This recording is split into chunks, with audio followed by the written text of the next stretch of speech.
Shri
जो हम लोग कल कथा सुन रहे थे उसमें उस राजा अधर्मी राजा बेन की कथा जिसे ब्राह्मण लोग समझा रहे हैं, क्योंकि वो जानते हैं कि राजा जो होता है उसके शरीर में राजा सर्वदेवमय है, तो वो जो पाप करता है वो प्रजा को भोगना पड़ता है।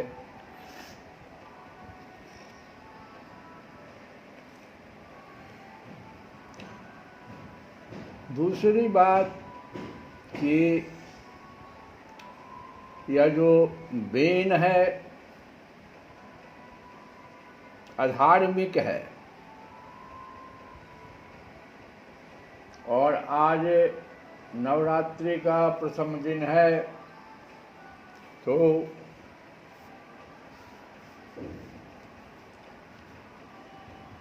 रामचरितमानस में बहुत ही सुंदर एक प्रसंग आया है, इस पृथु पर भी है।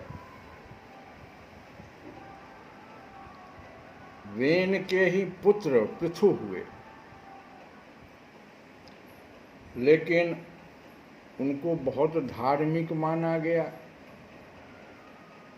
तुलसी बाबा कहते हैं कि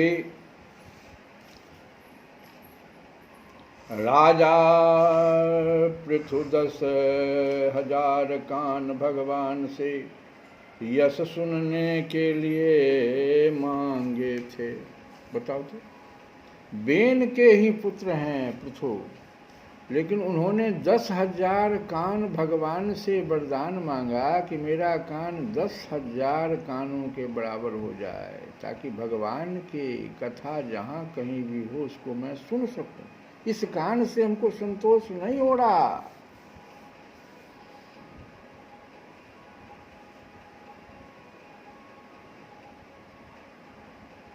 लेकिन उन्हीं के पिता के बारे में सुनो, कैसे खल थे वो। तुलसी बाबा तो ऐसे खल की वंदना पहले करते हैं, कथा करने से पहले ही ऐसे खल की वंदना करना पसंद करते हैं। क्यों? क्योंकि तुलसी बाबा जानते हैं कि इस संसार में संत और असंत एक साथ पैदा होते हैं, उपजहि एक संग जग माही। उपजहि एक संग जग माही। एक साथ ही संसार में ये दोनों उपजते हैं।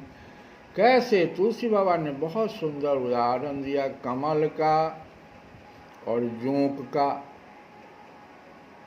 उसी कीचड़ से दोनों एक साथ पैदा लेते हैं, लेकिन एक के स्पर्श मात्र से ही सुख मिलता है, दूसरा जैसे स्पर्श करता है रक्त चूसने लगता है।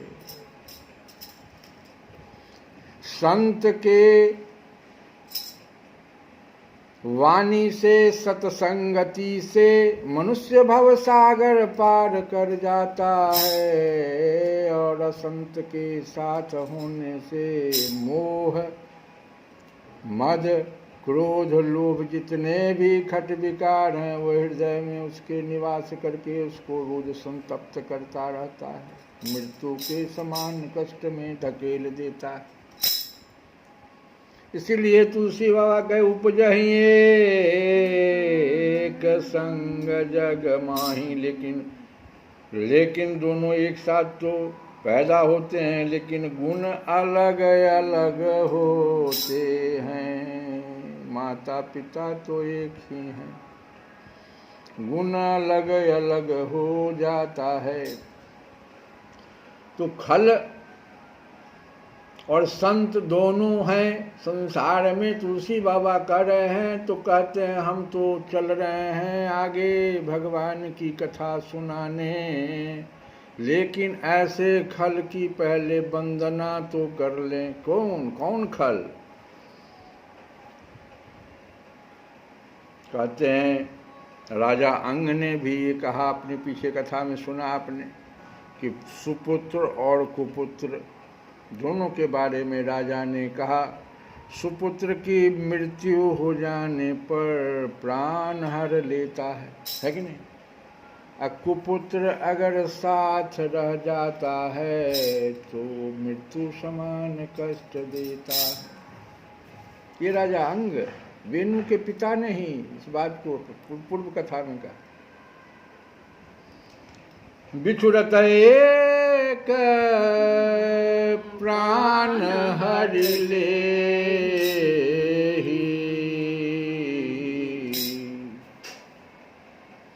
अरे बिछुड़त एक प्राण हरि ले, मिलत एक दुख दारुण दे। अरे मिलत एक दुख दारुण दे। कहते हैं ऐसे जो मिलने वाले एक हैं जो दुख दारुण देते हैं, पहले इनकी तो वंदना हम कर लें। तो उनको वंदना करने से पहले उनके लक्षण को तो हम जाने। तुलसी बाबा ने लक्षण सब गिनाया कि परहित हानि लाभ जिन केरे, उजरे हरस विषाद घनेरे। परहित हानि लाभ जिन केरे, उजरे हरस विषाद घनेरे। किताब समझ गए होइएगा इसका अर्थ भी कि परहित दूसरे के हित और हानि, लाभ जिन केरे दूसरे की भलाई को देख करके अपना हानि भी कर लेता। दूसरों के उजरने में हर्ष और बसने में इन्हें विषाद होता है। उजरे हरस विषाद घनेरे। और लक्षण सुनिए, हरिहर जस राकेश राहु से, हरिहर जस राकेश राहु से। पर अकाज भट्ट सहस बाहु से, पर अकाज भट्ट सहसबाहु। सहसबाहु नाम का एक बहुत बलशाली राजा था, तो दूसरे को अकाज करने में सहसबाहु के समान बलशाली हो जाते हैं ये लोग। पर अकाज भट्ट सहस बाहु से, अजे पर दोष लखहि सहसाखी। जे पर दोष लखहि सहसाखी, परहित घृत जिन के मन माखी। घी में अगर घी क्या चीज़ है, दूसरे के हित के लिए निकलता है, और उस घी में वो मक्खी जो है जो गिरता है तो अपना प्राण तो दे देता है, लेकिन घी को खराब कर देता है। अपना प्राण दे करके भी फल दूसरे का नुकसान करना चाहता है। पर अकाज भट्ट सहस बाहु से, परहित घृत जिन के मन माखी। इसका अर्थ समझिए कि जो हरि और हर के यश रूपी पूर्णिमा वाली चंद्रमा के लिए राहु के समान है। जहाँ कहीं भी भगवान की कथा हो, भोले बाबा की हरि और हर कथा अगर हो रही हो और वह कथा खूब सुंदर हो, पूर्णिमा के चंद्रमा के समान खूब सुख देने वाली, लेकिन वहां ये पहुंच करके राहु के समान पहुंच तो जाते हैं। जा करके क्या करते हैं, बाधा खड़ा करने लगते हैं उस कथा में, और दूसरों की बुराई करने में सहस्रबाहु के समान बलवान है। जो दूसरों के दोषों को 1000 आंखों से देखता है और दूसरों के हित रूपी घी को के लिए जिनका मन जो है मक्खी के समान है, ये मक्खी क्या हुआ, तो मक्खी पड़कर खराब करने वाला हो जैसा हो जाता है और स्वयं भी मर जाता है, उसी प्रकार अपना हानि करके भी कार्य बिगाड़ देने वाले होते हैं। तो ऐसे जो हमारे संसार में जगत में खल लोग हैं उनको प्रणाम करते हैं तुलसी बाबा। फिर आगे कहते हैं, पर काज लगी तनु परिहरहि, पर काज लगी तनु परिहरहि, जिमि हिम उपल कृषि दल गरहि। जैसे ओला गिरता है ना कृषकों के फसल पर, ओला गिरता तो है, फसल को हम बर्बाद कर देंगे, लेकिन आपकी क्या गति होती है ओले बाबा, आप तो स्वयं गल जाते हैं। तो अपने को गला करके आप दूसरे का क्या हित सोच रहे हैं। वही तुलसी बाबा कहते हैं कि जिमि हिम उपल कृषि दल गरहि। तो ऐसे 1000 मुख वाले शेष जी के समान जो दुष्ट हैं संसार में, उनका जानते हो, शेष जी के समान उनका मुख का, तुलसी बाबा ने शेष जी 1000 मुख वाले शेष जी से उनके मुख का वर्णन करो। 1000 मुख से एक साथ वार कर दो, भले ही अपने गल जाए, अपना नाश कर लें। तो ऐसे 1000 मुख वाले शेष जी के समान जो दुष्ट हैं, एक तरफ तो 1000 मुख वाले ये दुष्ट लोग हैं, इन्हीं के दुष्ट के एक पुत्र हुए पृथु, जो 10,000 कान मांगे भगवान के जस गान सुनने के लिए, राजा पृथु। ये बेनु की ये बेनु के लक्षण को बताया जा रहा है। अभी हम कथा से बाहर नहीं हैं, राजा बेनु के बारे में ही हम रामचरितमानस से।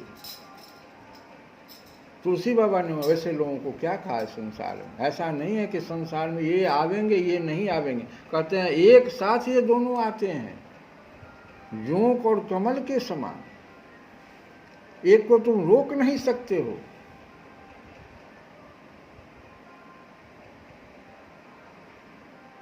तो ऐसे 1000 मुख वाले शेष जी के समान जो दुष्ट हैं, जो पराये दोषों का 1000 मुखों से, 1000 मुख इसलिए रखे हुए हैं कि पराये दोषों को 1000 मुखों से बड़े रोष के साथ वर्णन करेंगे, करते हैं। उन्हें तुलसी बाबा प्रणाम करते हैं। तब आगे कथा बढ़ाएंगे। इस चीज को हम लोग समझें। ये राजा बेनु जो था, ये इसी प्रकार का संसार में व्यक्ति हुआ।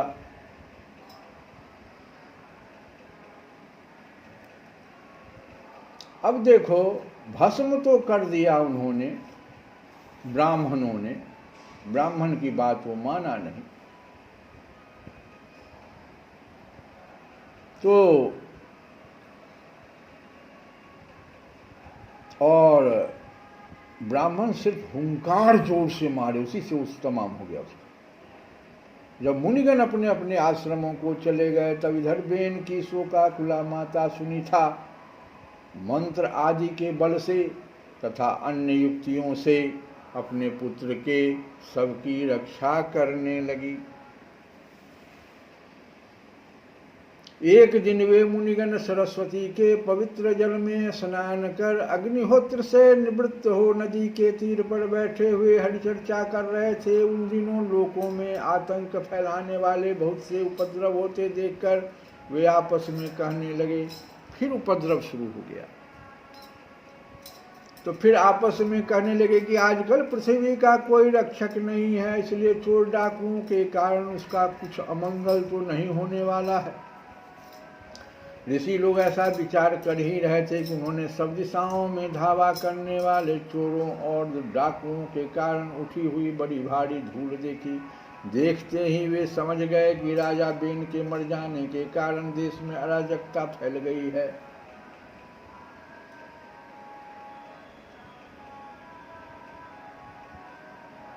मुनि तो बहुत प्रकार से राजा बेन को समझाए, प्रार्थना तक की। कहते हैं मैत्रेय जी की विदुर जी, अपने को बड़ा बुद्धिमान समझने वाला बेन ने जब उन मुनियों का इस प्रकार अपमान किया, तब अपनी कल्याणकारिणी मांग को व्यर्थ हुए देखकर वे उस पर कुपित हो गए। मार डालो, मार डालो, इस स्वभाव से ही दुष्ट पापी को मार डालो। अब यदि जीता रह गया तो कुछ ही दिनों में संसार को अवश्य भस्म कर डालेगा। यह दुराचारी किसी प्रकार राज सिंहासन योग्य नहीं है, क्योंकि यह निर्लज्ज साक्षात यज्ञपति से विष्णु भगवान की निंदा करता है। अहो, इनकी कृपा से इसे ऐसा ऐश्वर्य मिला, उन श्री हरि की निंदा अभागे बेन को छोड़कर और कौन कर सकता है। इतना क्रोध में वो ऋषि लोग आकर के उसको हुंकार से उसको मारते। पहले बहुत समझाए, तो फिर जब वो तो उधर माँ जो है मंत्र के बल पर सबकी रक्षा करने लगी और अनेक युक्तियों से, जो विज्ञान की युक्तियां हैं वो भी लगा रही थी। लेकिन कुछ दिनों के बाद वही मुनिगण जब सरस्वती के पवित्र जल में स्नान कर अग्निहोत्र से निवृत्त होकर नदी के तीर पर बैठे हुए हरि चर्चा कर रहे थे, तो चोर डाकुओं का बड़ी जोर से जो है आक्रमण हुआ। देखते ही वे समझ गए कि राजा बेन के मर जाने के कारण देश में अराजकता फैल गई है, राज्य शक्तिहीन हो गया है और चोर डाकू बढ़ गए हैं। यह सारा उपद्रव लोगों का धन लूटने वाले तथा एक दूसरे के खून के प्यासे लुटेरों का ही है। अपने तेज से अथवा तपोबल से लोगों की ऐसी कुप्रवृत्ति से रोकने में समर्थ होने पर भी ऐसा करने में हिंसा आदि दोष देखकर, अब इसको भी समझना चाहिए। कभी कभी मन में आता है कि रावण को, इतने बड़े बड़े ब्रह्मर्षि ऋषि सब थे, क्यों नहीं रावण को मंत्र के बल पर मार दिया। वहाँ जितने भी राक्षस थे सबको मार देते। विश्वामित्र जैसे ऋषि थे, इधर अगस्त जैसे, बहुत सारे ऐसे तपोबल से पूर्ण, कई शस्त्रों से सुसज्जित जी, जो शस्त्र फिर भगवान को दिया उन लोगों ने। यही कारण था, यहाँ पर जो ये अभी सोच रहे हैं, यही कारण था कि हम तो हैं इतने शक्तिशाली कि इन सभी चोर डाकुओं को समाप्त कर सकते हैं, लेकिन इससे हिंसा होगी जो हमारे धर्म में कहीं भी नहीं लिखा हुआ। यम तो पहला है, यम में 5 अहिंसा, सत्य, अस्तेय, ब्रह्मचर्य, संयम, 5 तो पहले हमको करना है। अहिंसा, हिंसा तो करनी नहीं है। इसी अहिंसा के नाम पर हमारा सनातन 2 भागों में बट गया। एक जैन लोग हो गए परम अहिंसक, इवन सांस के द्वारा भी हमसे हिंसा नहीं होनी चाहिए, मुंह से भी हिंसा नहीं होनी चाहिए। पट्टी बांध लिया उन लोगों।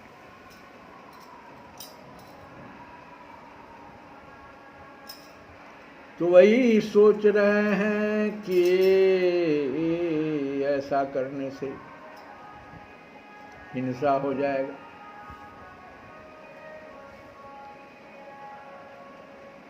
तो क्या किया उन्होंने? हिंसा आदि दोष देखकर उन्होंने इसका कोई निवारण नहीं किया, मनुष्यों को नहीं मारा, चोर डाकुओं को नहीं रोका। फिर सोचा कि ब्राह्मण यदि समदर्शी और शांत स्वभाव भी हों तो भी दीनों की उपेक्षा करने से उसका तप उसी प्रकार नष्ट हो जाता है जैसे फूटे हुए घड़े में से जल बह जाता है। फिर उनके ज्ञान में एक बात और आ गई कि ज्ञानी तो हम हैं, लेकिन इसका प्रयोग अगर हम नहीं करेंगे तो जैसे घड़ा फूटा हुआ हो और जल कितना भी भरा हुआ हो तो धीरे धीरे वो पानी घड़े से बाहर हो जाएगा, नष्ट हो जाएगा। फिर राजर्षि अंग का वंश भी नष्ट नहीं होना चाहिए, ये भी बात उनके दिमाग में आई, क्योंकि इसमें अनेकों अमोघ शक्ति और भगवत परायण राजा हो चुके हैं। यहीं पर देखो ये शब्द लगता है कि प्लांट ब्रीडिंग का ये कौन ब्रीडर, प्लांट ब्रीडिंग नहीं, सभी ब्रीडिंग, एनिमल हो प्लांट हो, मैंने ब्रीडर है जो जेनेटिक्स की रचना करने वाले की सारा, जिससे लगता है सभी तत्व इन लोगों को मालूम। क्या कह रहे हैं सुनो, बहुत दूर की बात कर रहे हैं। कह रहे हैं कि इसी वंश में तो अमोघ शक्ति, अनेकों अमोघ शक्ति और भगवत परायण राजा हुए। तो जेनेटिकली तो यह वंश बहुत ही समृद्ध है। अगर ये नष्ट हो गया तो सारा जेनेटिक्स से खत्म। हमारा जितना भी अभी भी जो ब्रीडर लोग हैं वो बड़े बड़े उसमें अपने जीन सबको सुरक्षित रख रहे हैं कि आगे जाके काम देगा।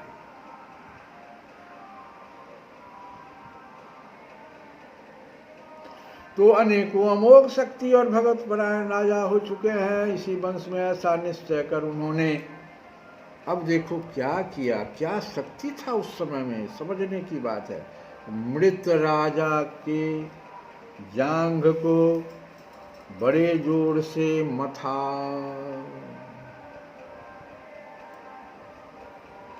तो उसमें से एक बौना पुरुष उत्पन्न हुआ। वो लोग समझ गए कि इसमें कोई एक पहले राक्षस रूपी कोई चीज है। इस वंश में तो बड़े बड़े भगवत परायण राजा हुए, तो पहले इस राक्षस को निकालने की कोशिश हम लोग करें। तो जांघ को उन्होंने सबसे पहले जांघ पर, जांघ को मथने का मतलब हुआ कि नीचे के अंग में ही राक्षसों का वास है। तो उसमें से एक बौना पुरुष उत्पन्न हुआ, वह कौए के समान काला था।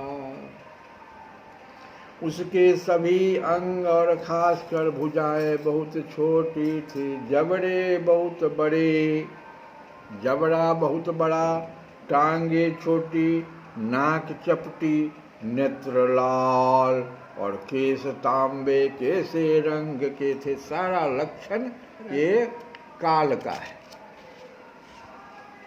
यह धार्मिक व्यक्ति का लक्षण है। अब देखो तो उसको देखकर उसने पहले वो देखो उसने बड़ी दीनता और नम्रता से पूछा कि मैं क्या करूं। अब जो आया तो पूछता मैं क्या करूं, क्यों हमको बुलाया गया, क्योंकि मंत्र के बल पर हो रहा था ना। तो ऋषियों ने कहा, ऋषियों ने उसका नाम दिया निषीद। निषीद कहा उसको। निषीद का अर्थ होता है बैठ जा, निषीद काम नहीं कर, बैठ जा। इसी से वह निषाद कहलाया। जो आगे रामचरितमानस निषाद की कथा सब देखो, निषाद शब्द ये निषीद से हुआ है, निषाद कहलाया। उसने जन्म लेते ही राजा बेन के भयंकर पापों को अपने ऊपर ले लिया। बहुत बड़ा देखो, इसीलिए देखो ये लोग जो निषाद जो है, आगे भी तुम देखोगे राम कथा में, तो मदद करने वाले क्या किया, सारा बेन के पाप को अपने ऊपर ले लिया। इसीलिए उसके वंशधर नैसाद भी, नैसाद वो जो नैसाद भी हिंसा, लूटपाट आदि पाप कर्मों में रत रहते हैं। अतः वे गांव और नगर में न टिककर वन और पर्वतों में ही निवास करते हैं। ये निषाद लोग नैसाद कहलाए और गांव में नहीं रहते ये लोग, क्योंकि पाप कर्म करने वाले गांव में समाज में अच्छे समाज में नहीं रहेंगे। तो ये लोग अपने चले गए वन और पर्वत पर निवास स्थान बनाए। हम लोग कल वाली जो मन की गति है उसके कुछ भागों को अभी जो हम लोग नहीं सुने हैं, जिसको तुलसी बाबा गा रहे हैं कि मन आनी तीरथ मेरो, मन आनी तीरथ मेरो। और कहते हैं कि सकुचत हूँ अति राम कृपा निधि, सकुचत हूँ अति राम कृपा निधि, क्यों करि विनय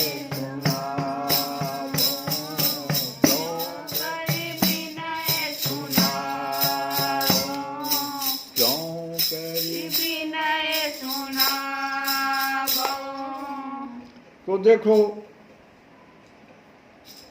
कहते हैं कि विप्रद्रोह जनु बाट पड़ो हठी, सब सौ बैर बढ़ावो, अताहु पर निज मति विलास, सब संतन मांझ गनावो। यहाँ तक तो हमने कहा था कल।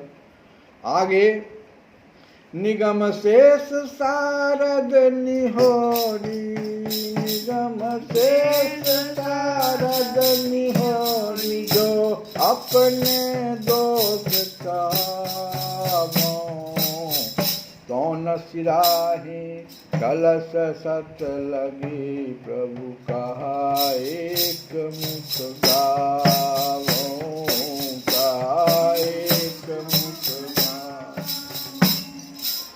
जो करनी अपनी विचारो,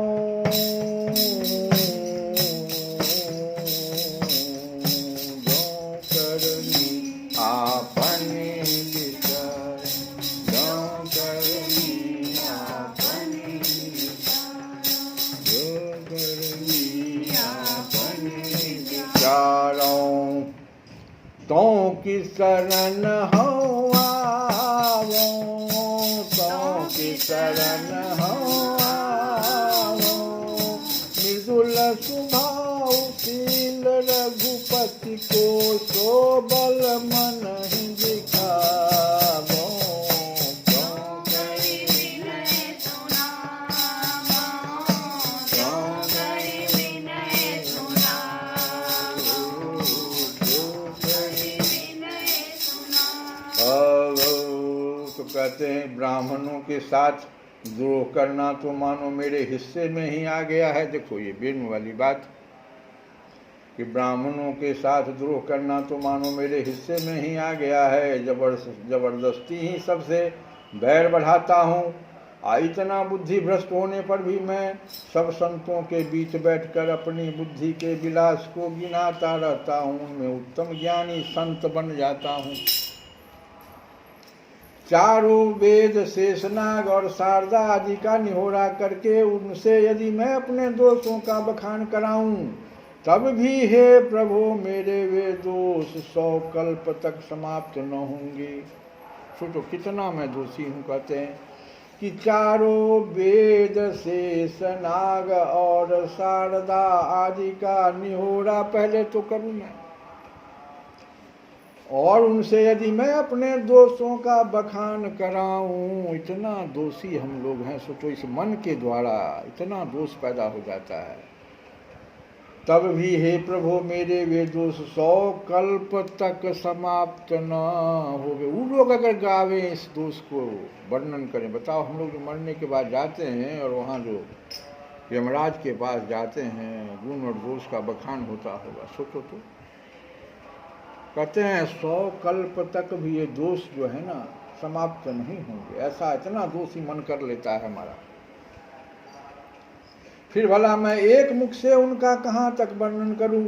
यदि मैं अपनी करनी पर विचार करूं तो क्या मैं आपकी शरण में आने का साहस भी कर सकूं। परंतु श्री राम जी का बड़ा ही कोमल स्वभाव है। इतना पापी होने पर भी ये मन रे भगवान कितने कृपालु हैं। तुलसी बाबा कहते हैं कि असीम कोमल स्वभाव और असीमशील है। इसी बात का बल मन को दिखाता रहता हूँ कि रे पापी तुम कितनों पाप कर लो, भगवान परम कृपालु हैं। सकुचत नहीं, सकुचो नहीं, सकुचत हूँ अति राम कृपा निज क्यों करी विनय सुनावो, क्यों करी विनय सुनावो। तुलसीदास प्रभु सो गुण नहीं, जय सपन हूँ तुम्हि रिझावो। अनाथ कृपा भव सिंधु धेनु पद, नाथ कृपा भव सिंधु धेनु पद, असम सो जान सिरावो, सम सो जान सिरावो। सकुचत हूँ अति राम कृपा निधि क्यों करि विनय सुनावो, क्यों करि विनय सुनावो। कहते हैं तुलसी बाबा कि हे प्रभु, इस तुलसीदास के पास ऐसा एक भी गुण नहीं है जिससे स्वप्न में भी आपको रिझा सके, किंतु हे नाथ, आपकी कृपा के आगे यह संसार सागर गाय के खूर के समान है। देखो तो, आपकी कृपा के आगे यह संसार गाय के खूर के समान है। यह जानकर जी में संतोष कर लेता हूँ कि आपकी कृपा से मैं विपरीत आचरण वाला होने पर भी संसार समुद्र से सहज ही तर जाऊंगा। श्री कृष्ण गोविंद हरे मुरारी।